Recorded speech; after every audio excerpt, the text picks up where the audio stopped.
comprised of a number of different skill sets. I also think it's really important when we're talking about resilience to not just focus on the individual, because so many of the key elements have to do with the teams we work in, the families we live in, the communities that we're a part of, and the broader culture. Previously on Resilience in Action.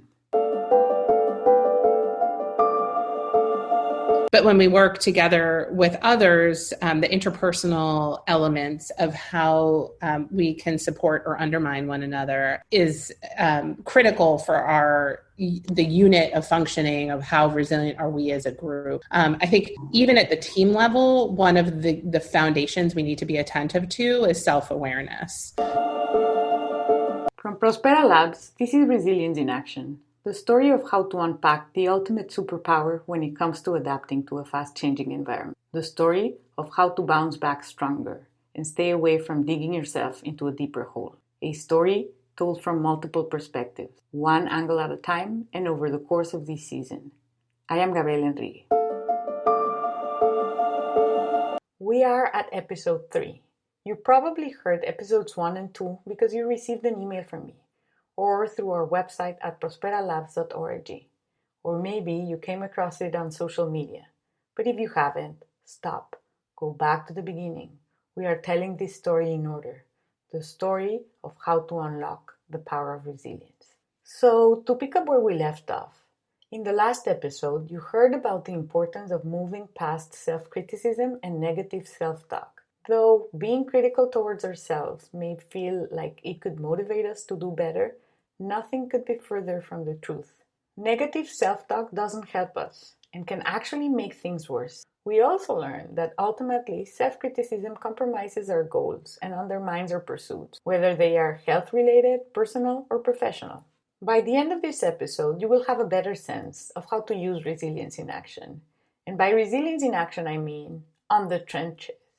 As you redesign your career, as you drive important transformations in your life and the organizations you work with. In this episode, we will take a look at resilience in action when it comes to redesigning the educational systems we need to build the future we want. We will also take a brief look at resilience in public health systems. Dr. Julio Frank is the president of the University of Miami. Prior to this appointment, he served for nearly 7 years as the dean of the Harvard Chan School of Public Health. Dr. Frank was the Minister of Health of Mexico from 2000 to 2006. There, he pursued an ambitious agenda to reform the nation's health system and introduced a program of comprehensive universal coverage known as Seguro Popular, which expanded access to healthcare for more than 55 million previously uninsured. He also served as executive director in charge of evidence and information for policy at the World Health Organization, and as a senior fellow in the Global Health Program of the Bill and Melinda Gates Foundation. He has written over 180 articles in academic journals and has been cited over 23,000 times. He is a member of the American Academy of Arts and Sciences, the U.S. National Academy of Medicine, the National Academy of Medicine of Mexico, and El Colegio Nacional. Dr. Frank holds a medical degree from the National University of Mexico, as well as a Master's of Public Health and a joint PhD in Medical Care Organization and in Sociology from the University of Michigan. Let's hear what he has to say. Well, my understanding of resilience was shaped by my grandmother. My grandmother lived to 106 years. And when people ask her the secret of her longevity, and by the way, 106 very healthy years, except the last 3 days of her life, she was incredibly mentally aware. She published a second edition of one of her books at 103. She was very dynamic and mobile. So people would ask her, what is the secret of your longevity? Is it that you don't smoke and you eat healthy? And she says, I don't smoke and I more or less take care of myself, but that's not the secret. The secret, she would say, is that I live my life according to a Buddhist principle. She was not Buddhist, but she lived according to that principle. And the principle, the way she paraphrased it, was the following: fall 7 times, get up 8 times. And She had a very tormented life. She was born in 1898 and died in 2004. So she lived over 3 centuries. So she saw enormous turmoil. She lived all of the 20th century. And she ended up in Mexico, basically as a political refugee, as a Jew in Germany, as the Nazi regime was rising. So she had a very tough life, arrived to a country with her husband and her 2 very young kids. One of them was my father, who was 6 years of age, to a country where people looked very different, spoke very different, and where they knew no one. And yet she was able to rebuild her life and lead a very successful life and produce a large family, and was alive to see great grandchildren, and produced and wrote books and was the curator of the Museum of Modern Art. I mean, just an amazingly rich life. But her concept, fall 7 times, get up 8, means that resilience is not about, or long life, a long, happy life, is not about thinking you will go through life without adversity. And of course, resilience is the ability to recover from adversity, but it's not, as the Latin origin of the word means, simply regaining your previous shape. It's not going back to where you were before the adversity. It's actually becoming greater than what you were before. And that's why you fall 7 times, you get up 8 times. You make a deliberate choice to become enriched, paradoxically, by adversity. And that's the way I understand resilience. Sometimes we don't know whether we're in the 3rd fall, 4th fall, or in the number 17. I wonder if you can share a little bit of your thoughts. If you feel free to go back to your grandmother's story or what you're going through these days, in terms of how, and it's a paradox, but I think it's an important one. How does effective resilience look like? Well, I mean, I think of, I like to think a lot of the leadership challenge in terms of legacy, the idea that you have a clear concept that we're all temporary passengers in whatever you're doing. The current job, it's not going to last forever. The current, set of circumstances are most likely going to change. And ultimately, we are temporary passengers in life. We will all be gone one day. And the concept of legacy has to do with what is it that you're going to leave behind you? What are you going to be remembered for? And to me, the condition for effectiveness is to understand what is it that you want to leave behind you. Because then effectiveness is defined as the extent to which you get closer to that. It may be a moving target, by the way. It may be that as you get closer, you push it further out and further out. Actually, usually that is what we try to do. And that can be on any domain. I'm not just talking about legacy in professional terms, in the professional domain of life. It's also legacy, in terms of what you do with your family life, your personal life. But you can only be resilient, effectively resilient, if you have that sense of legacy. And therefore, when adversity hits and it takes you off track, you understand that idea. You're going to get up 8 times. You're going to be enriched by the adversity. But it becomes effective to the extent in which that effort gets you closer to your own definition of your legacy. And I tend to put the 2 concepts together, effectiveness with the pursuit of a clear sense of purpose in life, and a sense, obviously the internal sense of purpose, but also it's this idea of what do you leave behind that I think is, for me at least, has been an overriding concept, as I am fully aware of the temporary character of my presence, whether it's in a job or in life in general. It seems, however, that there are a lot of social infrastructure that lead us to think that in very short-term ways, and incentives are designed that way, whether it is in companies or even in the political spheres. And that might lead to this tendency to just keep ourselves short-term thinking. What do you think, and we can take it both ways, either prevent leaders from staying resilient. I think in the pandemic, we've seen some very eloquent examples of how does that look, or what do you think enables leaders? And as I said, we can take it both ways, given that we are very pressured to just be very quick in terms of acting. Well,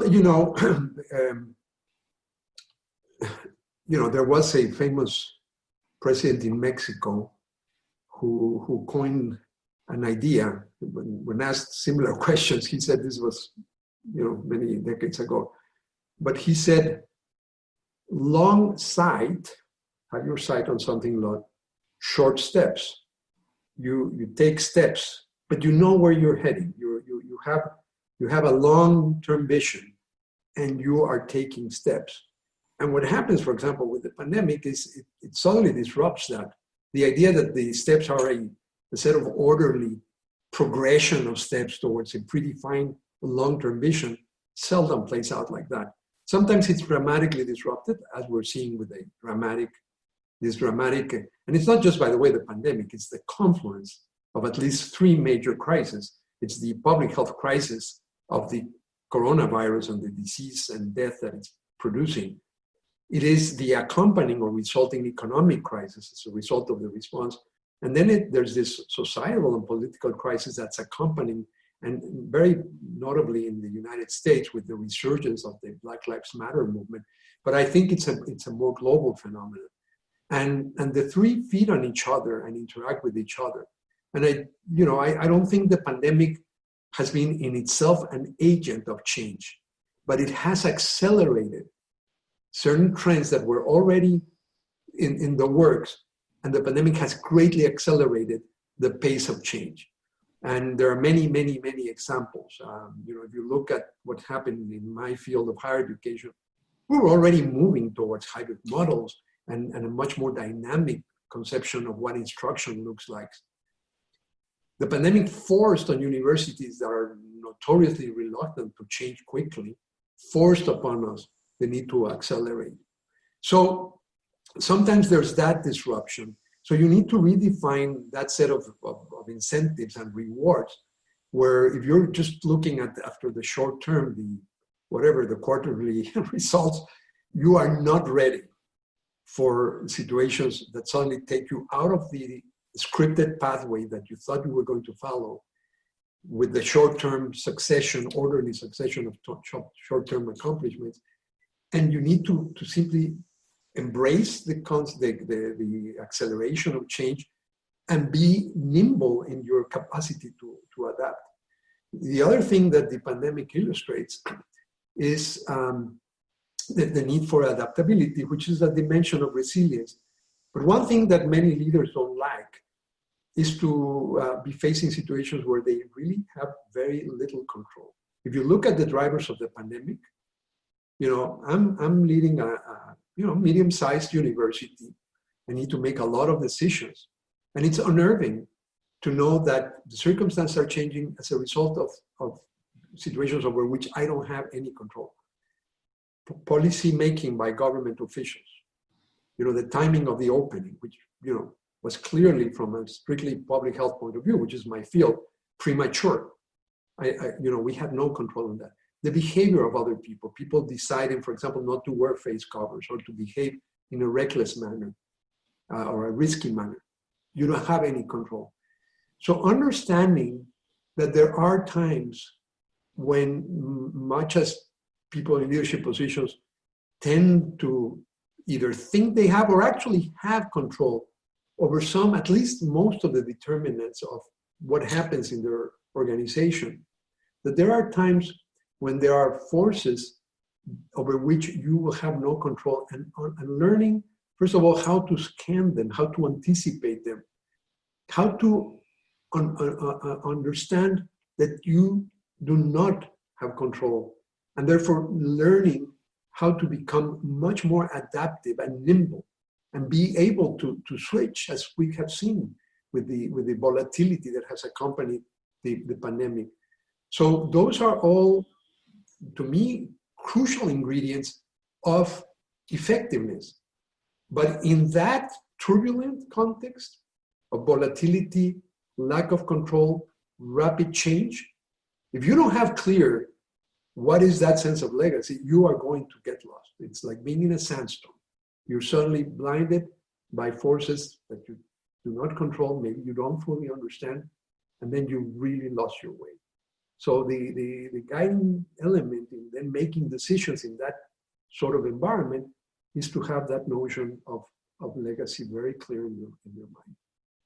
Is there an example that comes to mind of a leadership story where the leader was able to pause, to reflect, and then just make like surgical interventions type of way that allow him or her to thrive in the midst of, I don't know if this chaos or another one that comes to mind? Well, moments of great turmoil are always opportunities for leaders either to shine or to completely be, become irrelevant by circumstances. And that's why it's interesting to study what humankind did at moments of great peril, like, exactly that sequence of events in the decade in which my paternal grandmother and grandfather were forced to leave their country, Germany, and look for a new life somewhere else.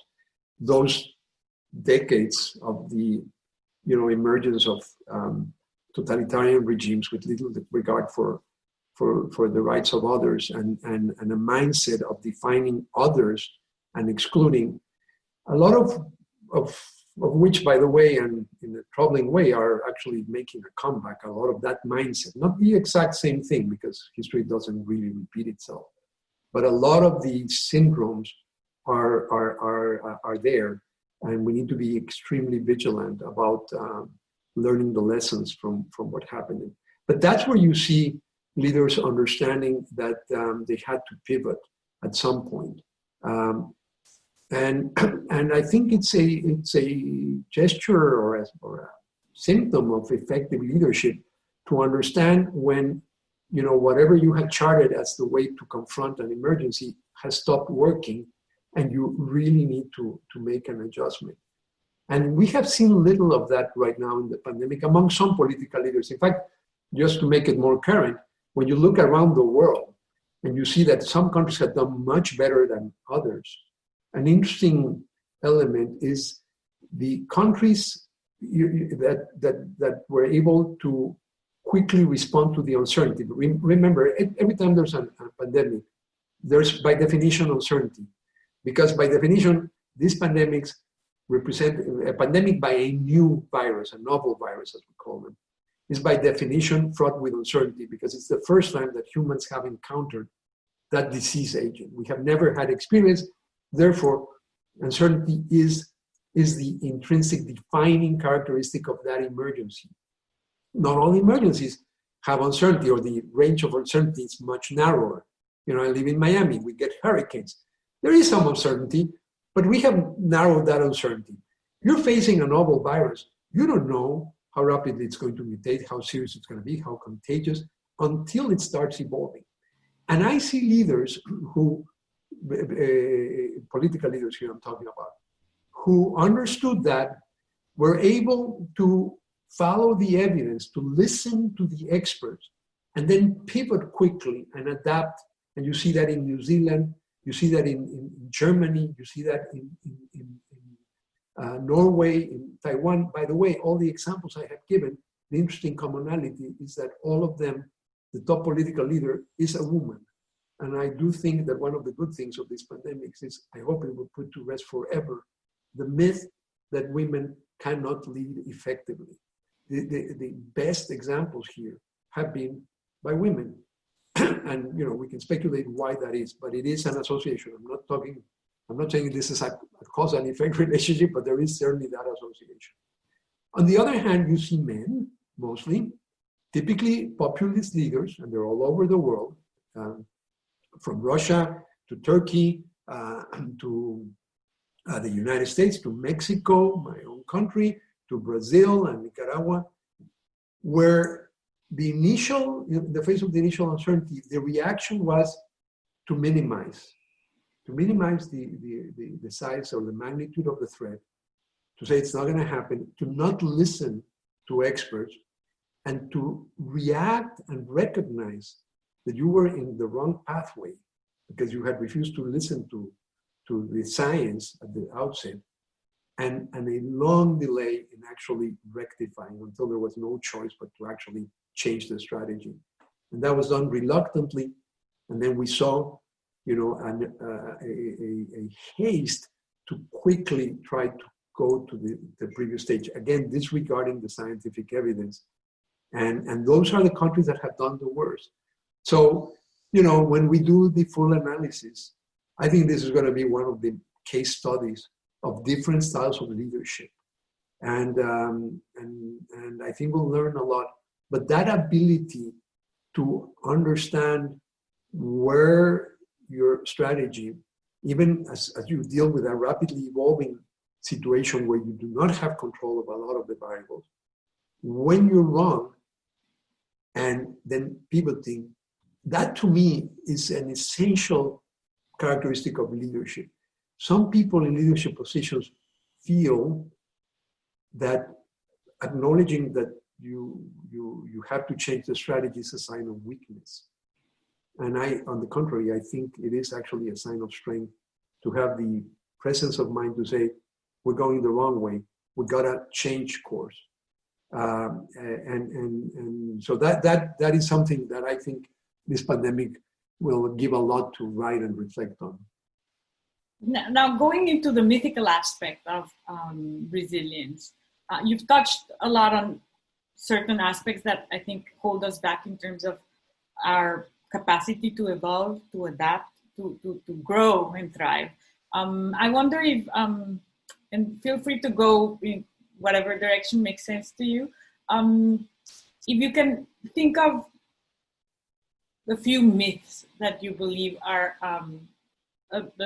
like holding us back from rebuilding better systems, allowing us to just be more honest about where we were and where we want to go. Well, I think there's a lot of myths, certainly around the idea of resilience. One of the bigger ones, I think, and most pervasive ones, is the idea that it is the ability to recover from adversity. And as I tried to explain with my grandmother's definition, it's not to recover. And it is actually to be a better version of yourself after the adversity. And that's very tough, that is easier said than done. But that's what I think is the biggest challenge. So that's one myth, that if you can only go back to where you were before, you've been resilient. And I don't think that is the right approach. The other is that, there's a defined pathway or an algorithm almost to face adversity. And if you follow the steps, you will somehow survive. And I think there's a whole genre of pop literature telling people how you follow the recipe that will make you resilient. I think that's a myth. I don't think there are pre-established prescriptions. Prescription means that it's been written before, right? So that there's a prescribed pathway to dealing with adversity and to becoming stronger. I do, on the other hand, believe that there is an opportunity, and again, it has a risk of becoming a cliche, of actually emerging not into a new normal, which is what's become the cliche, but a better normal. But you have to be purposeful about that. It doesn't automatically, the outcome is not prescribed, that if you follow certain things, the new normal will actually automatically be better. It's going to be different, but not necessarily better. It may not be that you fell 7 and you got up 8, but you fell 7 and you only got up 6. It may be a worse new normal. You got to be intentional about identifying the opportunities to make it a better normal. So, for example, I have in the team that we're dealing with this emergency, everyone is dealing, it's very rapidly changing. We need to make a lot of decisions. Do we open campus? Do we not? What do we do? How do we do it? And it's very easy to be caught in that intensity of the day-to-day response to an emergency. So I've created a separate group of people, a task force. I call it the Better Normal Task Force, whose job it is to think from now, not when the thing is over, not when the emergency is over, but now, how do we actually turn out to be in a better place? For example, it would be, I think, an incredibly missed opportunity if, for example, we were pushed into more of online instruction. If once the emergency is over, and it will be over, I mean, one day we will be out of this, and it will be a mix of people understanding that the behavior shapes the pandemic and a mix of technology derived from science, like in the form of a vaccine. But we will get through this. So it would actually be, I think, unethical if we simply went back to the way things were before. So, for example, in the field of education, if we just went back to where we were teaching, which for some people might be the definition of resilience, right? You rebounded. You went back to your previous shape. I think we owe it to all the people who are suffering through this confluence of the 3 crises I was talking about. We owe it to them. We owe to everyone who's gotten sick, to obviously everyone who's died, all the people who lost their jobs, all the people who have really paid a very high price, either because of the virus or the response to the virus. We owe it to make sure that we don't go back to the status quo ante. That is not resilience, although that's probably, of all the myths, the most common one. Resilience is being able to get up 8 times if you fall 7. You're just giving me the perfect segue to the next section of our conversation, which is just trying to zoom a little bit into how you lead your life, how you lead the teams that are your responsibility. You've touched upon a little bit, and I'm hoping we can dig or expand on legacy in terms of foresight and purpose, which, while there are not quick fixes or recipes to follow, we do know, or at least from a scientific standpoint, or like a quest for what's the truth, there are certain things that work. There are certain things that can give us a better lens or guide us through the turmoil. And I'm wondering, what is the role of purpose and intentionality in the way you are leading these times? I mean, to me, it's crucial. And by the way, purpose and intentionality are not meant to be rigid concepts. They evolve as you move. We were talking a little while ago about a sort of moving target, but and each of us has that sense, and you take it from multiple places. For me, that episode of my paternal family being forced out of their country, and then being received by a country that was back then, this is the early 1930s, much poorer than their country that they were escaping from, which was Germany, but much poorer in material goods and in GDP, but much richer in the elements that really matter in life, which was generosity. And my life has been very much shaped by the concept of generosity towards strangers. It is easy to be generous to the people you love, to your friends, to your family. What is very tough is the concept of generosity to strangers. People you don't know, people who look different than you, speak different than you, pray differently than you, any dimension of diversity, love differently than you, and still find that reservoir to be generous in those settings. And that's what happened. That's what saved my grandparents and my father's life and made my own life possible. I would not be here if the people in that Mexico had not exhibited an incredible degree of generosity towards strangers. So I grew up with a sense of, and not just me, by the way, I have 6 siblings. We are a large family. I guess my father was very impressed that it was just him and his sister, so he decided to have a large family. And all of my siblings, my 5 sisters and my 1 brother and me, I think we're all driven by this need to give back to that gesture of generosity that made our lives possible. Now, how you do that, everyone discovers their own pathway. For me, the pathway was in the field of health and in education. Now, if you have that broad sense of purpose, then you can then be opportunistic in the good sense of the word. You can then take advantage of opportunities that present themselves to you, and maybe take a detour. But it's not a detour from the essential sense of purpose. It is that there's an opportunity that you maybe had not foreseen. I look at my own career. I've worked in national government and in academia, and I've alternated. I've worked in country and in international organizations. I've written, and I've also been, in political positions and administrative positions.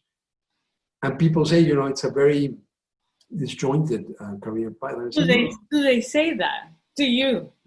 Well, I think they they are a little bit more cautious. If you were wondering, I don't think. To me, it's a pretty cohesive. It looks like a straight line to me from different platforms, if you like. But well, I'm glad you see that. Very aware of their purpose. The analogy I use is, if you think of your life as a river, that's a very old analogy, not original at all. But what I add to that old image is the idea, yet it's a river, but not a river at midstream. It's a river at the delta. At the delta, think of the Nile, or think of the Mississippi. It's the river at the delta. And so long as you know what your river is, you can then at different moments choose to take this branch of the delta or this branch or this other branch. And you'd never know. And what I always advise my students is keep an open mind. Remain faithful to your river, but understand that there are multiple branches and all of them lead to the same place, which is your legacy. And keeping that open mind to be able to recognize those opportunities, which is what I have done in my life, and that's why I've been in different positions, I think is crucial. And I think it's even more crucial with the current generation. Your generation and the generations following you are defined by what I call career plasticity. The idea that, you follow one pathway and that's it. And certainly I'm talking here most of the world of work. We have no factories to go to anymore. No factories. You have the most disrupted labor market in human history, the most dynamic labor market, where new jobs are being created and old jobs are being either destroyed or totally reshaped by advances in automation and artificial intelligence.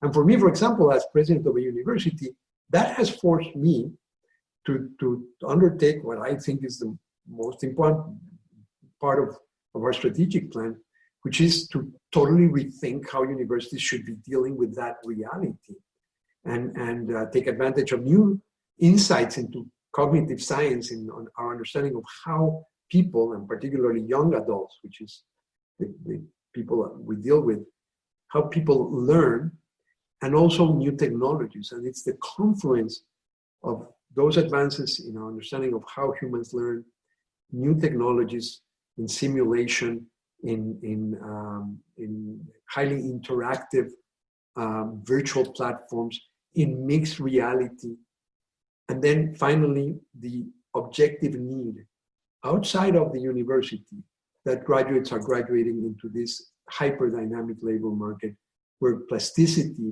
and the ability to adapt and, yes, resilience will be absolutely essential for success. And that's a very different experience than what most people in my generation dealt with. But I had a lot of that plasticity just because of this idea of being in the delta of the river. And that ability to identify opportunities is crucial. It also means that in higher education, we need to pay less attention to very discrete technical competencies and develop much more integrative competencies in areas like creativity, like critical thinking, like ethical reasoning, like ability to communicate effectively, like ability to work in teams, which requires a whole, no, it's not, formulaic, it requires cultural competence, it requires empathy. And it's much tougher to develop, an educational experience when you're thinking of those terms than when you think that your job is to teach students discrete skills. And that, I think, is the challenge we have. It's to totally rethink education from K through 12, but I'm in the higher education space. And that's what we're trying to do. At some point in your story and in your family story, somebody refused to give up trusting others. Somebody refused to allow bitterness and just failure define who you were. And it wasn't probably an easy exercise, but I think if we can, again, just spend a few minutes exploring this idea. Being generous to a strange one, we're seeing these days that it's a very big and painful phenomenon that we all continue to live, but it happens for a reason. It's easier to just distrust. It's easier to allow bitterness to just cripple you. So I'm wondering if we can share a little bit of, I guess, small moments or lessons that the stories that were passed through generations. Yeah, there are. But let me just, by the way, say that I totally agree with your comment about things that provide some sense of continuity. It's not that everything is up in turmoil, and yes, there are cognitive constructions that have resisted all this turmoil, like the scientific method, the disciplined pursuit of truth, and in fact. Data. I love data. We've never had enough more space or more respect for those of us that love data and evidence. If you don't use it, you're toast in a way. Yeah. And when I said critical thinking, I do include numeracy, not just literacy, but numeracy in that concept. The ability to understand quantitative data is part of those cross-cutting competencies.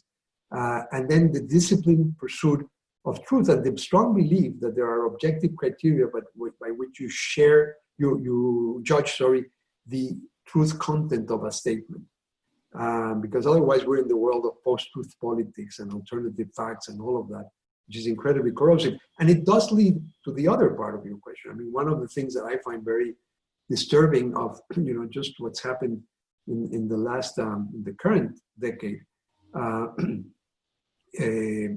remembering that 2020 is the last year of the second decade of the 21st century. This second century, the decade of the 21st century, what we have seen, probably a consequence of the previous financial meltdown, but the rise of this divisive discourse and this idea of, again, pointing out to the otherness and the distrust and building the politics of distrust, the exploitation of, people that were left behind objectively, that were losers in many of the characteristics of the model of globalization.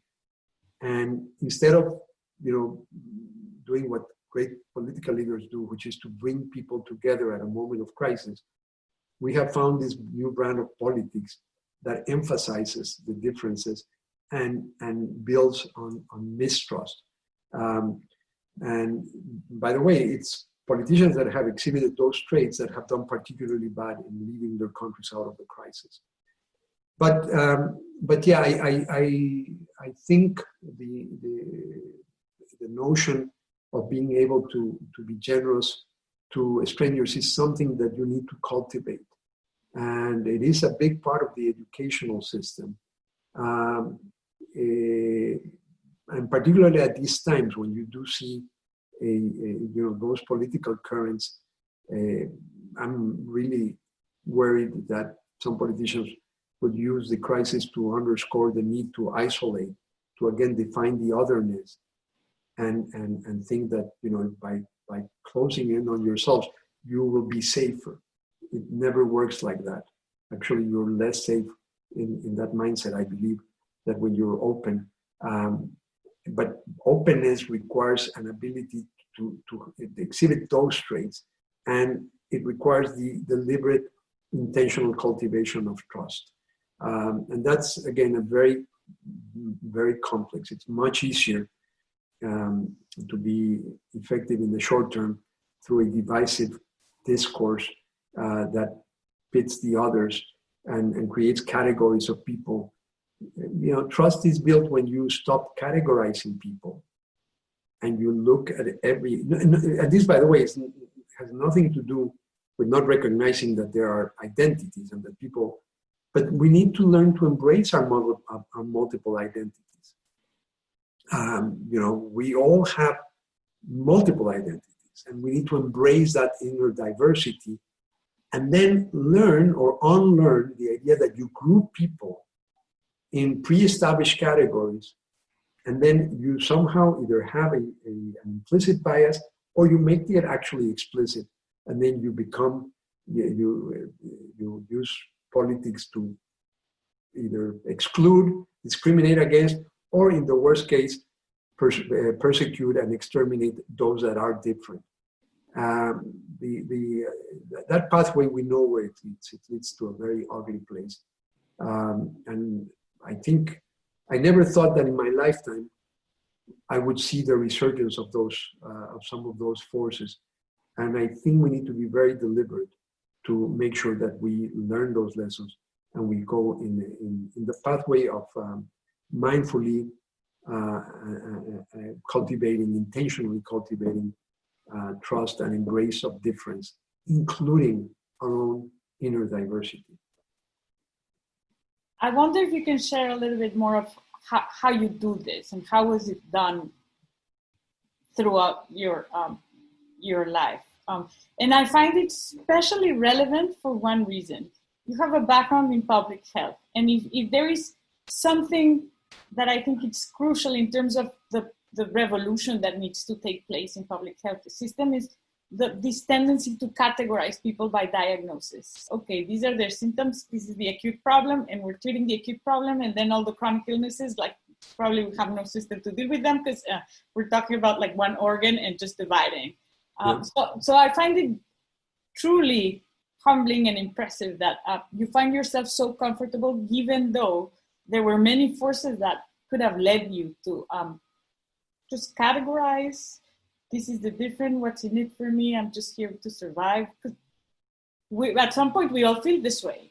We feel like we've been so burdened and so, pained by what has happened to us that it's hard to really push ourselves through that pain.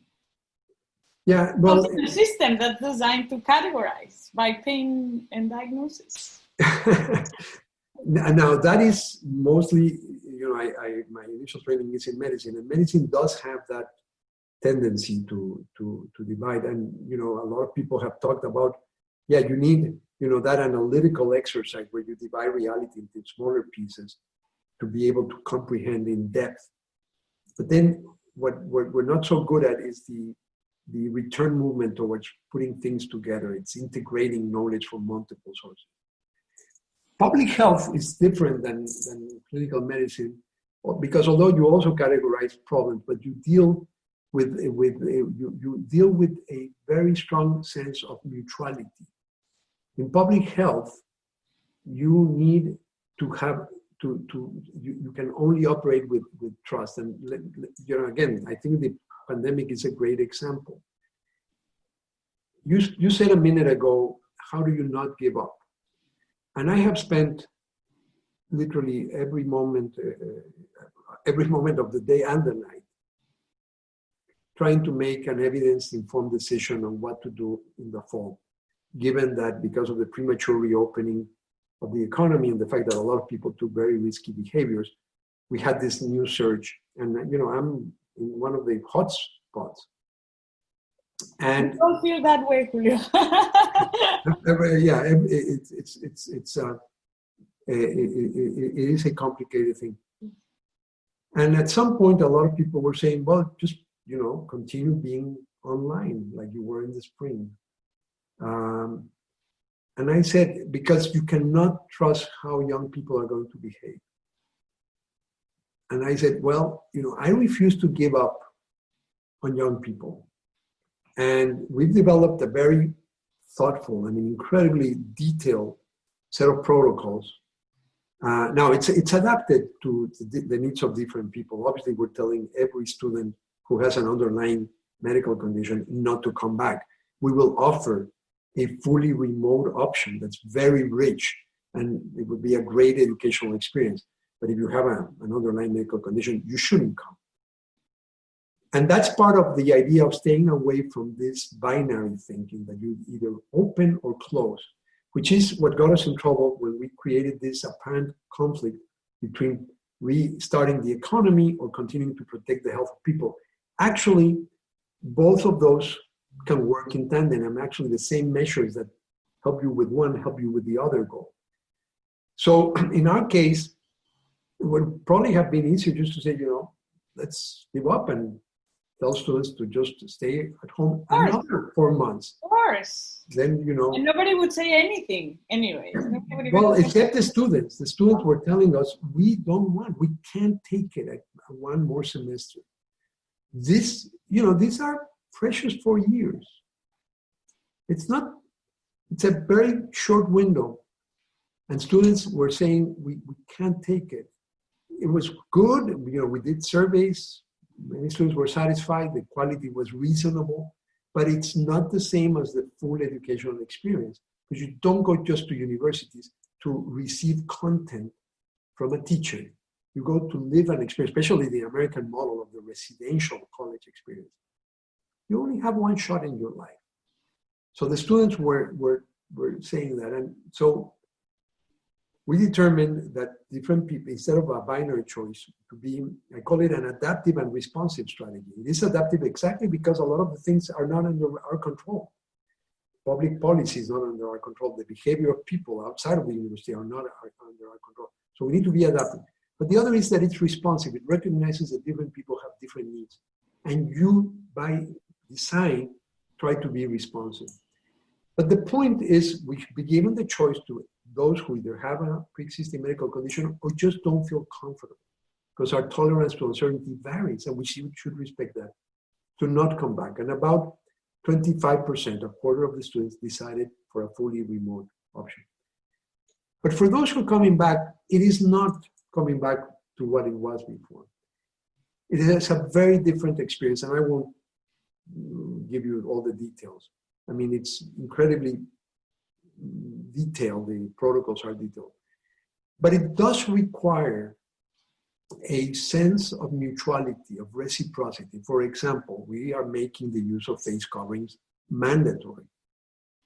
And we are making self-reporting of symptoms through an app. It takes 5 minutes every morning, mandatory. We're making, and we are enforcing this. We're using, hopefully, mostly inspiration to persuade people. We're also using positive peer pressure, and we're also using credible sanctions, zero tolerance. And you have to know, if you lie on your self-assessment, it's like cheating on an exam. You will be suspended. If you do not comply with the mask, you will face serious consequences. But that's not where I want to direct the attention. I think once you explain that, for example, the main use of the face covering, it does protect you, but the main use is to protect others. And it only works like so many things in public health when there is reciprocity, when there is a sense of mutual obligation. I protect you, you protect me. It only works if both of us engage. And to me, this has the potential of being one of the most important moments for civic education. Everyone has been talking about that. We need to bring that back, that sense that we owe to each other. And that actually, if we do that, we will also pursue our own self-interest. It's out of self-interest also, yeah. Right, you do protect yourself, but you do it in an understanding of mutual responsibility. And I have refused to give up. I do think that if we use reason and some peer pressure and some credible consequence for not complying, we can create that safe environment and actually successfully reopen. And I understand it's a big risk. I may be proven wrong, but it all came from, and probably explainable through my biography, from my refusal to give up on other people. And I think that's what we need. We're going to have to trust each other to an incredible level if we want to make this a truly positive experience, rather than have a huge outbreak of COVID cases and then have to shut everything back and ruin the educational experience that you came searching for. So to me, it is, that's probably, if we do it right, the most valuable lesson that students will derive. But at the core is that sense of not giving up and building not just an emotional, but also a rational basis for mutuality and reciprocity. In which you were saying, what are some mistakes you need to avoid? And I've given a lot of thought to this. And in the idea of legacy as the fundamental concept of leadership, that notion of what is it that you leave behind, I think there are three big priorities. The first one is do not make a big mistake. By big mistakes, let me say, especially in public service, in government, and also in the top echelons of the business world. We are full of examples of people who did otherwise an incredibly positive job, but they are only remembered. If legacy is defined as that by which you will be remembered, they are only remembered, notwithstanding all the other good things they did, by the one big mistake they did. And usually those mistakes reveal flaws of character and have to do with personal behavior. It's a little bit of hubris. It's feeling that you're so successful that you're a little bit above the common mortals.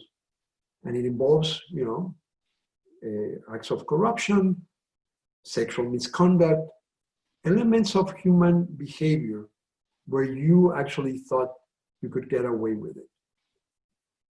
That is always, and I teach this, and I say, if you're thinking of legacy, make sure that your first priority is do not make a big mistake. And when you're at risk of making that, because you shouldn't be doing what you're about to do, and yet you go ahead because you feel somehow the rules that apply to everybody else do not apply to you. If you do that, the second priority is do not ruin what is already working well. I think of legacy as the duty to protect the legacy of those who came before you, and then make sure you do not ruin that, so that then you can in turn hand that legacy to the next generation enriched.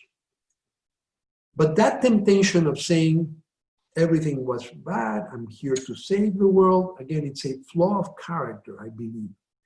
And I used to teach when I was at Harvard, it was not a course, it was an experience for newly appointed ministers of health. And then it also was expanded to ministers of education and of planning. And I said, treat your predecessor as you want your successor to treat you. And that element that's so common in politics of basically establishing your own legitimacy by demolishing everything and saying everything was wrong is a very dangerous situation. Now, sometimes it is all wrong. That doesn't mean you accept things that were done wrong. But make sure that the pieces, and it's very rare to find such a disaster that everything is wrong. More often, it's more a construction to basically elevate your own position. So make sure that whatever was working well, you don't ruin that. When I was Minister of Health of Mexico, Mexico already had one of the highest percentages of immunization. We were like, at that point, 98% of children were fully immunized. If we had gone from 98 to 97, all I would be remembered was the idiot who put us back on that achievement. Now, I didn't do the 98, so that's not my legacy, but it is my responsibility to make sure that to protect it.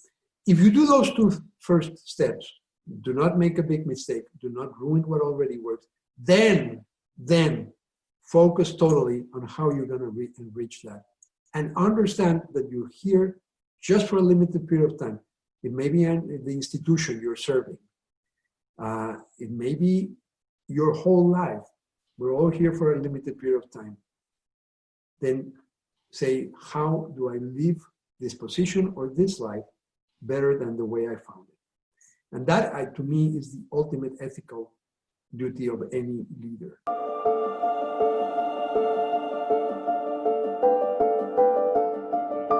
So this is what I'm starting to get from these conversations. It seems that developing a resilience muscle is complex, nuanced, and requires constant practice. Let's take this opportunity to narrow down some resources that can help you today based on our conversation with Julio. 1. It is not a straight line.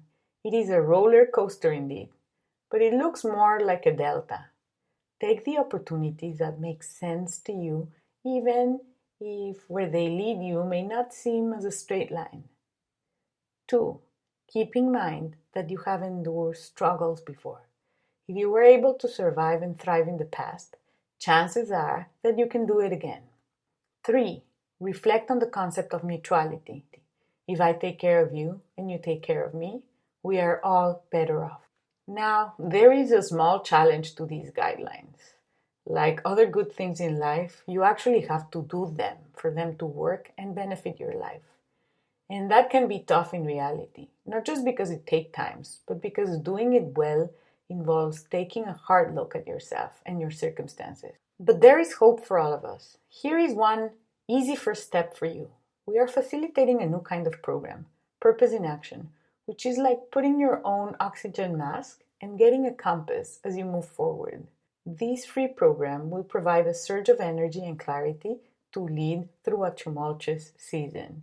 It is designed to help leaders refocus, reorient, reconnect, build inner resilience and purpose for the challenging days yet to come. You will have the opportunity to build fellowships with other leaders doing their best to meet this moment with strength, grace, and authenticity. You will leave with greater awareness of the personal habits and strategies to be the leader you want to be. Learn more at prosperalabs.org/purposeinaction.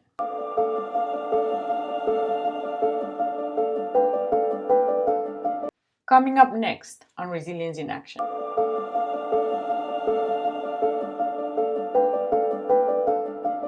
So this is where I'm getting at. The point of practicing resilience the right way is to have a strong sense of why.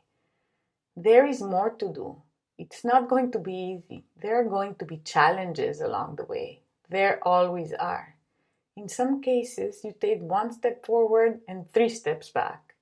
That is just part of the human experience. And they are not reflective of any unique flaw that we have.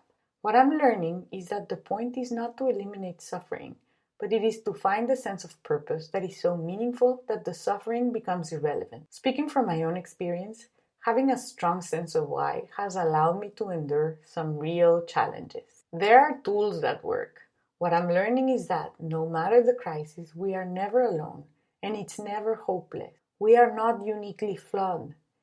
If you would have told me this when I was in college, I would have never believed it. But over the years, through my own personal experience and the hundreds of cases I've seen firsthand, I know there are tools at work.